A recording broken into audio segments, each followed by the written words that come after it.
नमस्कार, जय हिंद। तो आ जाइए। बिहार दरोगा, मद्य निषेध, या फिर मैं बार बार कहता हूं कि बिहार के किसी भी एग्जाम की तैयारी करते हो, अगर साइंस वहां पूछा जाता है तो ये वीडियो आपके लिए महत्वपूर्ण हो जाएगा। क्यों हो जाएगा? क्योंकि इसमें हम एनसीईआरटी, जी हाँ, प्योर एनसीईआरटी का डिस्कस कर रहे हैं। एकदम गहराई से चल रहे हैं। आज जो हम लोग पढ़ने वाले हैं वह पढ़ने वाले हैं वर्गीकरण का पार्ट 2। जी हाँ, क्लास नाइन्थ आपने पहले ही देख लिया है, क्लास नाइन्थ है ये।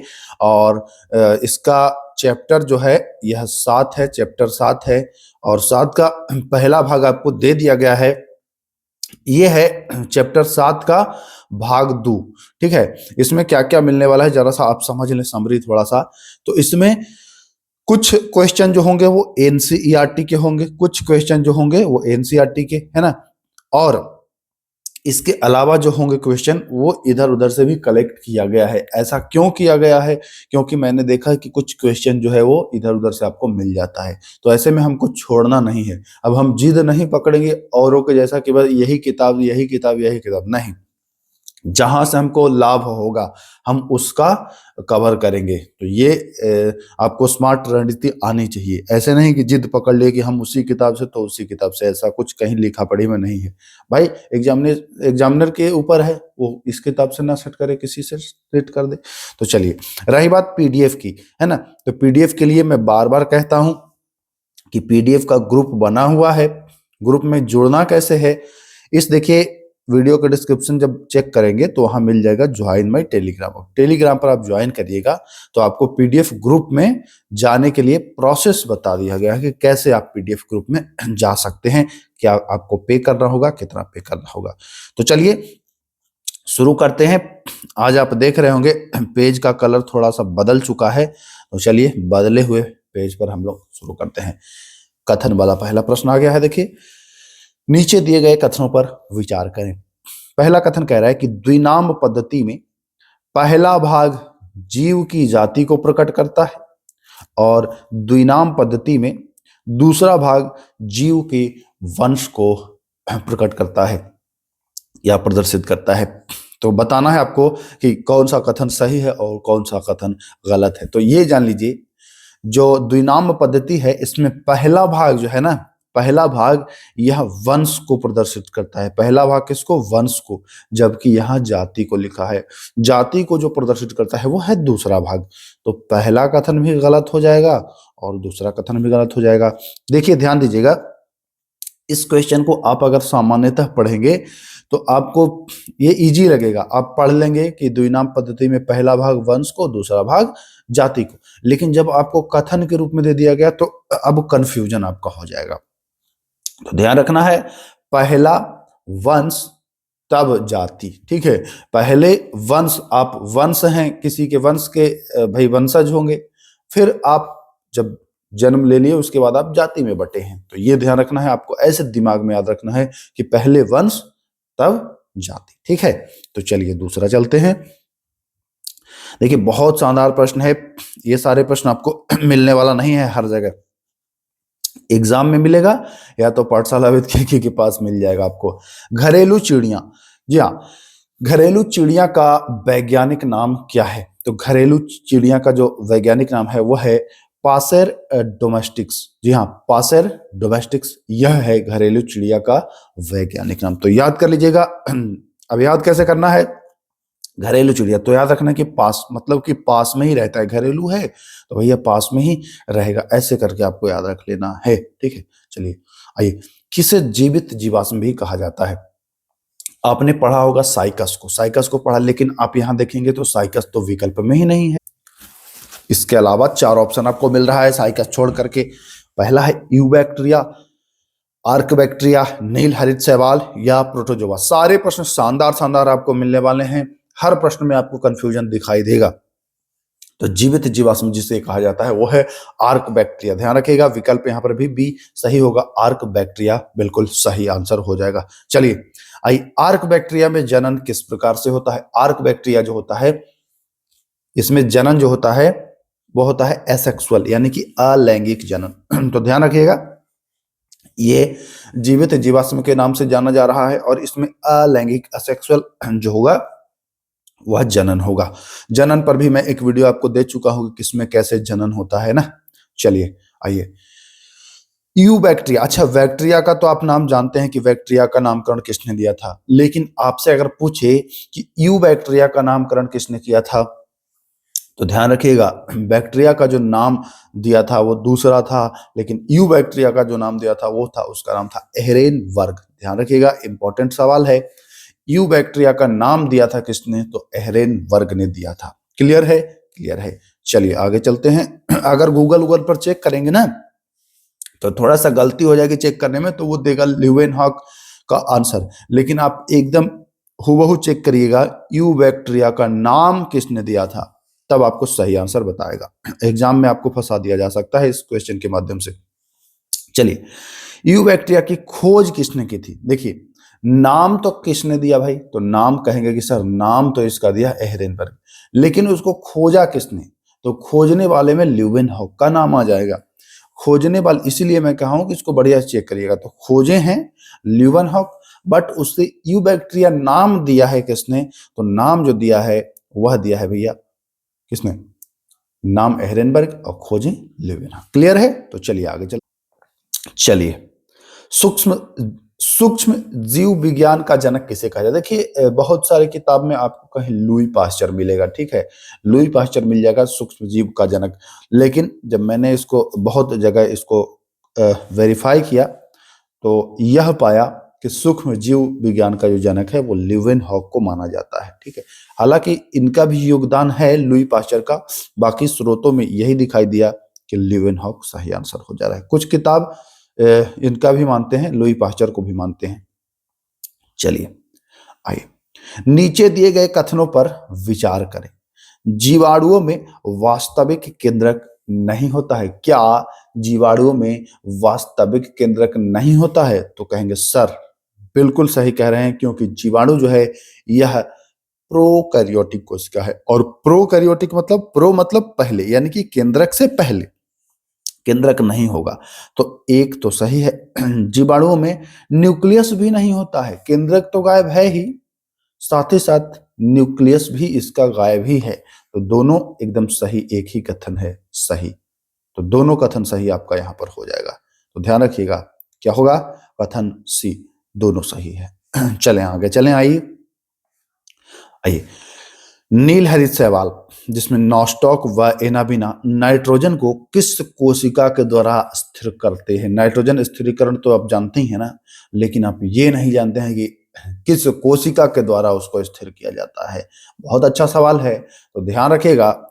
इसको जो हेटेरोसिस्ट, जी हाँ कोशिका है, हेटेरोसिस्ट, ध्यान रखिएगा, नाम उल्टा पुल्टा मत पढ़िएगा, हेटेरोसिस्ट, जी हाँ यही है जो नील हरित शैवाल नॉस्टॉक एनाबिना में नाइट्रोजन स्थिरीकरण करने वाली कोशिका। क्लियर? चलिए आइए, सबसे विकसित प्रोटोजोआ कौन सा है? सबसे विकसित प्रोटोजोआ प्राणी इनमें से कौन सा है? अमीबा है, या पैरामीशियम है, प्लाज्मोडियम है, या यूग्लिना है? सबसे विकसित प्रोटोजोआ, जी हाँ इनमें से जान लीजिए आप, जो पैरामीशियम है ना, इसको सबसे विकसित प्रोटोजोआ माना जाता है। तो मोस्ट इंपोर्टेंट प्रश्न है आज का जो वीडियो है, जो मिस कर रहा होगा, जो छोड़ेगा वो बिल्कुल खुद भी छूट जाएगा।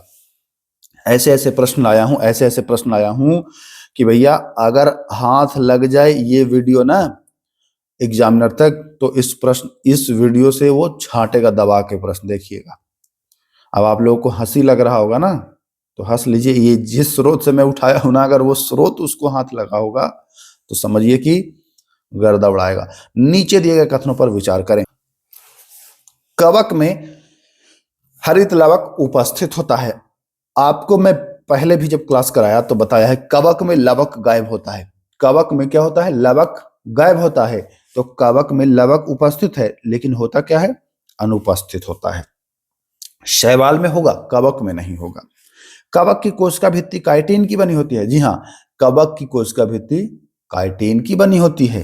तो ये तो सही है। तो कथन एक गलत है, जबकि कथन दो सही है। तो पहला ही आपका ऑप्शन सही हो जाएगा, एक गलत दो सही। आइए आइए आगे आते हैं। कवक में भोज्य पदार्थ किस रूप में संचित होता है? Storeyed food in fungi is, मतलब फंगी में या फंजाई में जो फूड स्टोर होता है वो किस रूप में होता है। बहुत अच्छा सवाल है। तो कवक में जो भोजन जो संचित होता है वो ग्लाइकोजन व तेल, जी हाँ, ग्लाइकोजन व तेल के रूप में होता है। ध्यान रखिएगा, लगेगा कि तेल थोड़ी होगा, लेकिन तेल ही होगा। सही आंसर ध्यान रखेंगे। कवक में जनन कैसे होगा? तो जनन लैंगिक भी होता है, अलैंगिक भी होता है, कहीं कहीं कायिक भी मिल जाता है। चलिए आइए, किन में जाइलम व फ्लोएम नहीं पाए जाते हैं? पिछले वीडियो में अगर आपने देखा होगा तो मैंने आपको बताया था कि ब्रायोफाइटा जो है इसमें जाइलम व फ्लोएम नहीं पाया जाता है, लेकिन ब्रायोफाइटा तो है ही, बट कुछ और हैं जिनमें भी नहीं पाया जाता है, तो उनका भी आपको ध्यान रखना है। तो देखिए, थैलोफाइटा में भी नहीं पाया जाता है और ब्रायोफाइटा में भी नहीं पाया जाता है। कहीं कहीं तो टेरिडोफाइटा का भी नाम आता है, बट टेरिडोफाइटा प्रारंभिक में ऐसा देखने को मिला था, लेकिन जो एकदम सही विकल्प होगा वो होगा ए तथा बी। जाइलम और फ्लोएम इसमें नहीं होगा। आपने पढ़ा है कि पादप में जाइलम जल का वहन करता है और फ्लोएम भोजन का, लेकिन यहाँ जाइलम और फ्लोएम आपको नहीं दिखाई देगा। थैलोफाइटा और ब्रायोफाइटा में ध्यान रखिएगा। बहुत अच्छा सवाल है ये। किस वनस्पति को या किस समूह को सर्प वनस्पति, बॉटनिकल स्नेक कहा जाता है? बहुत शानदार प्रश्न है, घूमते रह जाएंगे, आपको मिलने वाला नहीं है ये सारा प्रश्न आसानी से। मैं बता रहा हूं, ऐसा नहीं है कि असंभव है, लेकिन आसानी से ये नहीं मिलने वाला है। तो ध्यान रखिएगा, टेरिडोफाइटा, जी हाँ, टेरिडोफाइटा समूह के जो वनस्पति हैं उनको सर्प वनस्पति कहा जाता है। मोस्ट इंपोर्टेंट प्रश्न है, सारे प्रश्न वीवीआईपी हैं, एकदम बता रहा हूं। चलिए 16वां सवाल, जंतुओं में संचित भोजन। अभी कवक में आपने संचित भोजन पढ़ा तो ग्लाइकोजन और तेल के रूप में पढ़ा, लेकिन अब जंतुओं में संचित भोजन आप पढ़ रहे हैं, और याद रखिए कि जंतुओं में जो संचित भोजन है वह ग्लाइकोजन व तेल नहीं, वसा उनमें होगा, वसा। चलिए, विषाणु यानी कि वायरस की खोज किसने की थी, पूछा जाता है एग्जाम में, तो इवानोवस्की, जी हाँ, इवानोवस्की ने किया था। चलिए आइए आगे, सबसे छोटा ज्ञात पशु विषाणु किस रोग का होता है? सबसे छोटा ज्ञात पशु विषाणु किस रोग का होता है? देखिए, अगर आप सामान्यतः सर्च करोगे तो आपको मिल जाएगा पोलियो। मैंने भी इसको देखा तो कहीं कहीं आपको मिल रहा है पोलियो मिल रहा है, ठीक है। कहीं कहीं जो है वो मिल रहा है खुरपक्का मुंहपक्का। तो ध्यान रखिएगा। तो मैंने फिर से दोबारा चेक किया और इसमें एआई की भी मदद लिया चेक करने में, खोजने में, है ना, सर्च करने में, तो वहां हमको ज्ञात होता है, और किताब में भी जो दिया है वह दिया है खुरपक्का मुंहपक्का। ये पोलियो से भी 5 नैनोमीटर छोटा है। इसका 20 से 25 नैनोमीटर होता है और पोलियो का 30 नैनोमीटर दिखा रहा है। तो ध्यान रखिएगा, मैं सब कुछ चेक कर लेता हूं तभी आप तक परोसता हूं। तो सबसे छोटा ज्ञात पशु विषाणु जो है वह खुरपक्का मुंहपक्का हो जाएगा। और सबसे बड़ा की अगर बात करेंगे तो देखिए, बड़ा की अगर बात करेंगे तो वो पहले बुक्स में तो दे रहा है पॉक्स वायरस, बट मैंने उसको भी जब क्रॉस चेक किया तो पंडोरा वायरस उसमें आ रहा है सही आंसर, पंडोरा वायरस। तो ध्यान रखिएगा, पंडोरा वायरस। आइए अगला सवाल, वायराइड की खोज किसने की थी? वायराइड की खोज किसने की थी? तो वायराइड की खोज जो है वह टी.ओ. डेनर, जी हाँ, किसके द्वारा? टी.ओ. डेनर के द्वारा वायराइड की खोज किया गया है। तो ध्यान रखना है, इंपॉर्टेंट सवाल है। देखिए विकल्प यहां पर हो जाएगा टी.ओ. डेनर। चलिए आइए आगे आते हैं, डिसल्फीकरण करने वाला कह रहा है ना, डिसल्फर अपचयन करने वाले जीवाणु या डिसल्फीकरण, इसको कर दीजिए डिसल्फीकरण वाले जीवाणु कौन है? तो डिसल्फीकरण वाले डिसल्फोब्रिवियो। तो ध्यान रखना है। आइए, क्लोरेला एंटीबायोटिक जो प्राप्त होता है ये शैवाल से प्राप्त होता है, और ए क्लोरेला शैवाल से मिलता है। तो ध्यान रखना है। आइए, किसे प्रारंभिक पादप भी कहा जाता है? प्रारंभिक पादप के रूप में ब्रायो, जी हाँ, ब्रायोफाइटा जो है ये उभयचर है। ये क्या है भाई? ये उभयचर है ना। पूरे पादप जगत का ये उभयचर है ब्रायोफाइटा। और इसे ही प्रारंभिक पादप भी कहा जाता है। इंपॉर्टेंट है, ध्यान रखेंगे। इसमें जाइलम और फ्लोएम नहीं होता है, ठीक है। तो ये भी आपको पॉइंट नोट कर लेना है। चलिए, वनस्पति विज्ञान का जनक तो थियोफ्रास्टस को कहा जाता है, तो जानते ही होंगे आप। आइए अगला सवाल। प्रथम ऐसे प्राकृत विज्ञानी जिन्होंने जाति शब्द का प्रयोग किया था तथा जाति और वंश में अंतर स्पष्ट किया था। पहले जाति और वंश को एक ही समझ लिया जा रहा था, लेकिन एक प्रकृति विज्ञानी आए जिन्होंने जाति शब्द को शब्द का प्रयोग किया और अलग बताया कि देखो ये वंश से अलग है, और इनका नाम था कौन रे? तो इनका नाम था जॉन रे। ध्यान रखिएगा, इनका नाम कौन था? तो जॉन था। क्लियर हो गया? बिल्कुल याद हो गया होगा आपको।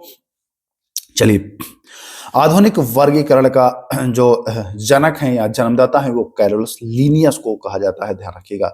वर्गीकरण का सही क्रम क्या है? वर्गीकरण का देखिए, वर्गीकरण का जो आधार है ना, बेस है, तो आधार तो सबसे नीचे ही होता है, तो बेस पूछे तो बताएंगे जाति, बट जाति तो सर सब में है। जाति तो सब में है। पहला नंबर पर होता है जगत, तो जगत, संघ और वर्ग, गण, कुल, वंश, जाति। बी ध्यान रखिएगा ऑप्शन। चलिए, जंतु के वर्गीकरण का प्रारंभिक स्तर क्या है? प्रारंभिक स्तर की बात की जा रही है कि प्रारंभिक स्तर क्या है, तो प्रारंभिक स्तर जो होगा वह क्या हो जाएगा? यहां पर आपने देखा तो प्रारंभिक स्तर क्या हो जाएगा? संघ हो जाएगा। संघ प्रारंभिक स्तर हो जाएगा, वो संघ हो जाएगा, संघ। लेकिन आप इससे मतलब मत रखिएगा, है ना, इससे मतलब मत रखिएगा। यहाँ जो है प्रारंभिक स्तर, ये ध्यान रखिएगा, संघ हो जाएगा, फाइलम हो जाएगा। चलिए आगे चलते हैं। 29वां सवाल। आइए, प्रोटोजोआ निर्मित होते हैं। प्रोटोजोआ केवल एक कोशिका से निर्मित होते हैं। इसमें आपको अमीबा भी मिल जाएगा देखने को, सिंगल कोशिकीय, तो केवल एक कोशिका से, ध्यान रखिएगा। चलिए, दो जगत, टू किंगडम के वर्गीकरण किसने किया था? जो दो जगत का वर्गीकरण तो लीनियस के द्वारा किया गया था। किसके द्वारा? लीनियस के द्वारा किया गया था। किसने द्विनाम द्विनाम पद्धति की खोज किसने की थी? तो द्विनाम पद्धति। देखिए, द्विनाम पद्धति पूछे तो लीनियस होगा, और दो जगत का वर्गीकरण तो होगा आपका अलग नाम आएगा, मैं आगे चर्चा करूंगा, है ना। लीनियस ही आएगा, अलग क्या आएगा? जैसे वहां पर आप 2, 3, 4, 5 नाम पढ़ेंगे ना, 2, 3, 4, 5, तो वहां 4, 5 में आपको अलग अलग बताऊंगा मैं कौन कौन आएगा, तो धैर्य बनाइए जरा सा। तीन जगत का वर्गीकरण किसने किया था? देखिए, अच्छा हाँ सही तो है, दो जगत वाला आपको छूटा है, लेकिन मैं वो भी बता दूंगा। तीन जगत का वर्गीकरण, देखिए, दो जगत का वर्गीकरण हो पहले, तो दो जगत का वर्गीकरण में आ जाएगा लीनियस का नाम। तीन जगत का जब नाम पूछे तो तीन जगत में आ जाएगा हैकल का नाम। चार जगत का नाम पूछे तो चार जगत में आ जाएगा कोपलैंड का नाम, और पांच जगत में पूछे तो व्हिटेकर का नाम आ जाए। तो ये सब आपको याद रखना है। दो जगत लीनियस, तीन जगत हैकल, चार जगत कोपलैंड, और पांच जगत व्हिटेकर। तो यहां तीन पूछ रहा है तो तीन बताएंगे हैकल, तो तीन जगत का हैकल हो जाएगा, बिल्कुल सही आंसर। चार जगत का, तो चार जगत का अब आप आराम से बता सकते हैं, चार है तो हो जाएगा कोपलैंड। अच्छा देखिए, ये याद भी करना आसान है। तीन जगत, तीन जगत तो हैकल जो है ना, इसमें तीन शब्द ही हैं, एक तीन अक्षर है, तो तीन जगत हैकल का याद हो गया सर। कोपलैंड में देखिए चार अक्षर है, तो बताएंगे सर कोप लैंड, तो चार, सर ये भी हो गया, कोपलैंड चार हो गया, ठीक है। अब दो, तीन और चार हो गया, पांच जगत में वही टेकर आता है, तो वही टेकर में देखिए वही टेकर, ये पांच अक्षर, तो वही टेकर पांच जगत का वर्गीकरण। अब जो बच गया उसको लीनियस को दे दीजिए, कहेंगे लीनियस में तो उतना अक्षर है, तो लीनियस का ऐसे याद रखिएगा, कैरोलस, कैरोलस एक और लीनियस दो, तो ये दो जगत का हो गया। तो मुझे उम्मीद है कि ये चारों पांचों आपको याद हो गया होगा। चार जगत मतलब दो, तीन, चार, पांच वाला ना। पांच जगत का तो कहेंगे एक, दो, तीन, चार, पांच वाला नाम। देखिए फिर से समझिए, तीन जगत तो तीन नाम, है कला तीन अक्षर, तो तीन जगत। कोपलैंड चार जगत, एक, दो, तीन, चार, चार अक्षर, तो कोपलैंड चार जगत। वही टेकर में देखिए एक, दो, तीन, चार, पांच, तो ये पांच जगत है ना। लीनियस, तो लीनियस को लगा दीजिएगा कैरोलस, लीनियस, कैरोलस एक और लीनियस दो, तो ये अब आपको एकदम याद हो जाएगा, बिल्कुल आसानी से याद हो जाएगा। वर्गीकरण में मोनेरा जगत को किसने जोड़ा था? मोनेरा जगत को किसने जोड़ा था? वर्गीकरण जब हो रहा था तो ध्यान रखिएगा, लीनियस जो था वह दो भागों में क्या क्या, दो जगत में क्या क्या बांटा था। एक कहा था कि एक होगा प्लांट, प्लांटी, और एक होगा एनिमिलिया, मतलब कि एक तरफ पौधे और एक तरफ जीव जंतु जानवर, दो भाग में। लेकिन जो हैकल आया, हैकल कहा कि नहीं यार, ऐसे तो नहीं चलेगा, ये केवल पादप और जंतु कह देने से काम नहीं चलेगा। हैकल ने कुछ अलग किया। लेकिन यहां मोनेरा की बात की जा रही है, तो मैं पहले मोनेरा का बता दूं। देखिए, मोनेरा जगत को जो जोड़ा है, मोनेरा को जोड़ा है कोपलैंड ने, जो 4 जगत में बांटा था। यानी कि कोपलैंड से पहले कुछ न कुछ आया होगा। तो क्या आया होगा? तो प्रोटिस्टा आया। क्या आया? प्रोटिस्टा आया। तो 3 जगत में जो हैकल वाला आया, तो प्लांटी, एनिमिलिया और तीसरा आ गया प्रोटिस्टा। ठीक है, लेकिन यहां मोनेरा कह रहा है, तो चौथा में मोनेरा आया है, और मोनेरा को जोड़ने वाला कौन होगा? तो चौथा हो जाएगा कोपलैंड। और पांचवा जो बच जाएगा वो कौन बच जाएगा? कवक बच जाएगा। तो कवक किसने जोड़ दिया होगा? तो कवक पांचवा कौन जोड़ा था? तो कवक वही टेकर ने जोड़ दिया था। अब ध्यान रखिए, आइए यहां पर वर्गीकरण में कवक को पृथक जगत का दर्जा किसने दिया? अभी मैं बताया कि कवक का दर्जा किसने दिया, तो कवक तो पांचवा में जुड़ा, यानी कि कवक को वही टेकर ने जोड़ा। और मोनेरा को चौथा में जोड़ा, तो चौथा को जोड़ा कौन? तो चौथा को कोपलैंड ने। अब तीसरा जो था वो प्रोटिस्टा था, जिसमें प्रोटोजोआ आपको देखने को मिलता है, तो वो कौन हो जाएगा? तो वो हो जाएगा आपका हैकल। चलिए, वास्तविक जीवाणु के नाम से जाना जाता है, तो यू बैक्टीरिया को वास्तविक जीवाणु के नाम से जाना जाता है। यू बैक्टीरिया को खोजा किसने था और नामकरण किसने किया था? एक प्यारा सा कमेंट आप कमेंट बॉक्स में दर्ज करें। आइए, नील हरित शैवाल, ये साइनोबैक्टीरिया कहलाता है, तो ध्यान रखिएगा। जीवाणु विज्ञान का जनक किसे कहा जाता है? जीवाणु विज्ञान का जनक किसे कहा जाता है? तो जीवाणु विज्ञान का जो जनक है, लीवन हॉक को कहा जाता है। आइए, दलहनी पौधे, जैसे दाल वाले जो पौधे होते हैं, उनकी जड़ों में नाइट्रोजन फिक्सेशन जो करता है वह, या नाइट्रोजन स्थिरीकरण करने वाले जो जीवाणु होते हैं, उन्हें क्या कहा जाता है? तो दलहनी पौधों की जड़ों में राइजोबियम के द्वारा जो होता है वह नाइट्रोजन स्थिरीकरण किया जाता है। आइए, अपमार्जक की भूमिका निभाने वाले जीवाणु, अपमार्जक की भूमिका निभाने वाले जीवाणु, तो ये होता है स्यूडोमोनास। जी हाँ, अपमार्जक की भूमिका निभाने वाला जीवाणु स्यूडोमोनास होता है, तो ध्यान रखिएगा। चलिए, आइए, किण्वन द्वारा प्रतिजैविक उत्पन्न करने वाला जीव कौन है? किण्वन के माध्यम से प्रतिजैविक यानी कि एंटीबायोटिक, है ना, उत्पन्न करने वाला, तो इसका नाम है स्टेप्टोकोकस। नाम याद रखिएगा, स्टेप्टोकोकस। स्टेप्टोकोकस किण्वन के द्वारा एंटीबायोटिक बनता है, स्टेप्टोकोकस। अच्छा ऑप्शन देखता हूं, देखिए स्टेफिलो नहीं, स्ट्रेप्टोकोकस। चलिए, एक प्रश्न ध्यान रखिएगा, जैसे इस प्रश्न को मैंने कराया ये, तो यहां 2 तरह से पूछता है कि दलहनी पौधों में नाइट्रोजन स्थिरीकरण कौन करता है? स्थिरीकरण तो हमने बता दिया कि ये तो राइजोबियम होता है, लेकिन अगर आपसे पूछे, क्योंकि एक बार पूछा है, मुझे याद आ गया कि भैया विनाइट्रीकरण कौन करता है? विनाइट्री, ये तो नाइट्रोजनीकरण हो गया। विनाइट्रीकरण, विनाइट्रीकरण जो होगा, विनाइट्रीकरण, तो विनाइट्रीकरण वाले जीवाणु जो हैं उनका नाम याद रखिएगा, थायोवैसिल्स। क्या नाम है? थायोवैसिल्स। नोट कर लीजिए भैया, थायोवैसिल्स, है ना। और एक और है माइक्रोकोकस। जी हाँ, माइक्रोकोकस और थायोवैसिल्स, ये दोनों विनाइट्रीकरण में काम आते हैं, तो दोनों को ध्यान रखना है। चलिए, आइए, फूड पॉइजनिंग। फूड पॉइजनिंग उत्पन्न करने वाले जीवाणु, फूड पॉइजनिंग में आता है स्टेफाइलोकोकस आता है। क्या आता है? स्टेफाइलोकोकस आता है। चलिए, कोमल त्वचा वाले जीव, तो माइकोप्लाज्मा को कहा जाता है कोमल त्वचा। सजीव और निर्जीव के बीच की कड़ी, जैसे ये सजीव है, ठीक है, ये सजीव है और ये निर्जीव है, तो इनके बीच की जो कड़ी है, यह सजीव और निर्जीव के बीच की कड़ी किसे कहा जाता है? तो वायरस यानी विषाणु को, ठीक है, विषाणु को। चलिए, लाइकेन में सहजीवी संबंध किसके द्वारा होता है? तो ये कवक और शैवाल का ये सहजीवी संबंध है, सिम्बायोटिक रिलेशन। इसको हेलोटिज्म भी कहा जाता है, हेलोटिज्म, है ना, ध्यान रखना है, पूछता है तो हेलोटिज्म हो जाएगा, या सिम्बायोटिक रिलेशन। प्राकृतिक प्रदूषण सूचक, ये पोल्यूशन वाले जगह पर उगेगा ही नहीं, और यह होगा कौन? लाइकेन होगा, लाइकेन, ध्यान रखें। चलिए, आगार आगार जेल प्राप्त किया जाता है, तो ये आगार आगार जेल लाल लाल शैवाल से मिलता है।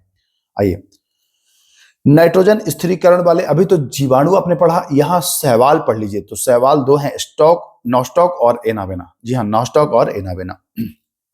साबूदाना प्राप्त किया जाता है तो साबूदाना साइकस, साइकस से प्राप्त किया जाता है।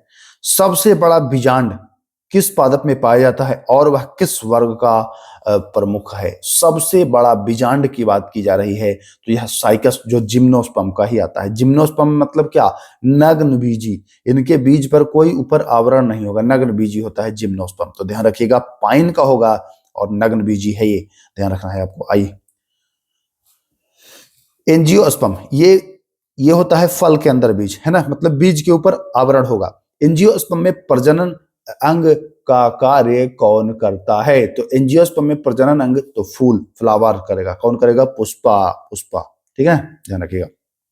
जंगल का पिता किसे कहा जाता है? तो जंगल का पिता सिकोया जेनजेटिया को। किसे? सिकोया जेनजेटिया को। तो जंगल का पिता भी सही आंसर हो जाएगा। चलिए आइए, ऑर्थ्रोपोडा के बाद जंतुओं का दूसरा बड़ा संघ कौन है? देखिए, पहले वीडियो में मैंने बताया था कि जंतुओं का सबसे बड़ा संघ ऑर्थ्रोपोडा, ऑर्थ्रोपोडा, इसमें कीट, मकड़ी, झींगा, केकड़ा ये सब आता है, ठीक है। लेकिन ऑर्थ्रोपोडा के बाद कह रहा है, यानी कि दूसरा सबसे बड़ा जंतुओं का संघ कह रहा है, तो होगा दूसरा मोलस्का होगा। इसकी जो कवच होती है वो कैल्शियम कार्बोनेट की कवच होती है, जिसमें आता है सीप, है ना, घोंघा, ये सब आता है। जो ऊपर कैल्शियम की कवच होगी वो आएगा। इकाइनोडर्मेटा में आता है कौन सा? इकाइनोडर्मेटा में आता है कांटेदार, कांटेदार आता है, आपको पता है। प्लेटीहेल्मिन्थेस में आता है चपटे क्रीम। ये सब पिछले वीडियो में बताया जा चुका है। इनमें से किसे जीवाणु, विषाणु एवं कवक के बीच की कड़ी? अभी आपको क्या बोला गया था? सजीव और निर्जीव के बीच की कड़ी, तो उसमें आपने विषाणु लगाया था, सजीव और निर्जीव के। लेकिन यह कह रहा है कि जीवाणु, विषाणु और कवक के बीच की कड़ी, तो लगाइए ना माइकोप्लाज्मा। क्या लगाएंगे? माइकोप्लाज्मा लगा के आगे बढ़िए। चलिए आइए, 56वां प्रश्न। नाइट्रीकरण करने वाले जीवाणु, तो ये तो मैं बता ही दिया हूं, नाइट्रीकरण करने वाले जीवाणु, जिसमें विनाइट्रीकरण आपको आ जाएगा। तो विनाइट्रीकरण थायोबैसिलस और माइक्रोकोकस। तो ध्यान रखिए। अच्छा, यहां पर जरा सा ध्यान रखिएगा, ये विनाइट्रीकरण यहां पर होना था। क्या होना था? विनाइट्रीकरण। तो ध्यान रखिएगा, विनाइट्रीकरण करने वाले इसको कर लीजिएगा। अच्छा, आपको जब पीडीएफ मिलेगा ना, तो उसमें आपको ये उपलब्ध करा दिया जाएगा, जो त्रुटियां हैं टाइपिंग में, तो वो आपको सही करा दिया जाएगा। यहां पर होगा विनाइट्रीकरण, क्योंकि अभी तो मैंने आपको बताया था कि नाइट्रीकरण वाले जीवाणु आपको राइजोबियम, जो दलहनी पौधे के जड़ों में आपको मिल रहा था, लेकिन विनाइट्रीकरण में आपको क्या आ जाएगा? तो विनाइट्रीकरण में आपको आ जाएगा ये दोनों, ठीक है। ये दोनों में कौन है?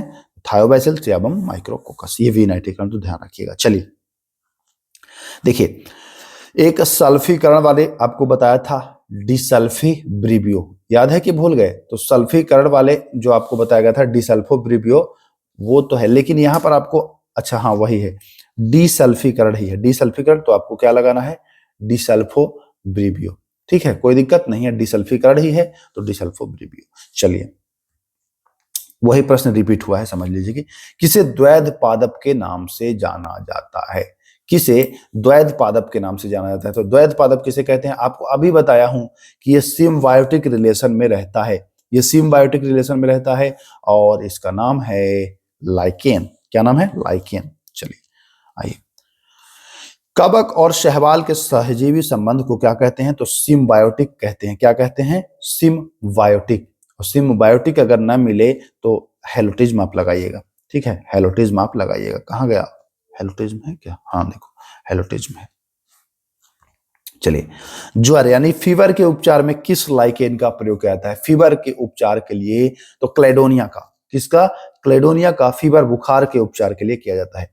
बर्फ पर उगने वाले शैवाल को क्या कहा जाता है? बर्फ पर उग रहे हैं आप तो क्रिप्टोफाइटस कहे जाएंगे। क्या कहे जाएंगे? क्रिप्टोफाइटस। बर्फ पर उग रहे हैं तो क्रिप्टोफाइट कहा जाएगा।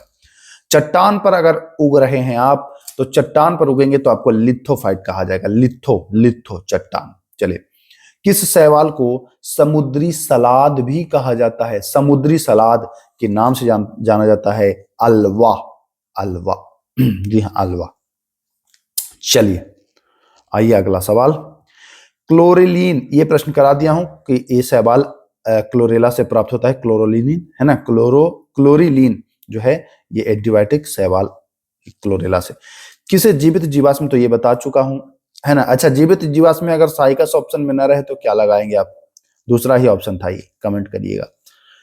निम्नलिखित में से कौन सी मछली नहीं है? तो मछली रोहू तो है ही। क्रेफिश, बहुत लोगों को लगेगा कि क्रेफिश मछली है, बट क्रेफिश मछली नहीं है। समुद्री घोड़ा है मछली, कुत्ता मछली भी मछली है, क्रेफिश जो है वो मछली नहीं है। तो और देखते हैं और है क्या? नहीं। तो 66 प्रश्न थे। कितने थे? 66 प्रश्न थे।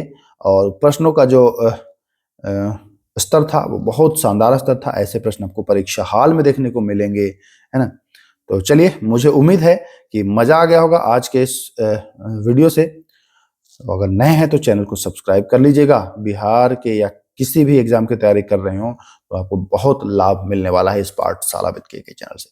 तो चलिए, फिर मिलता हूं, तब तक के लिए ख्याल रखिएगा अपना। नमस्कार।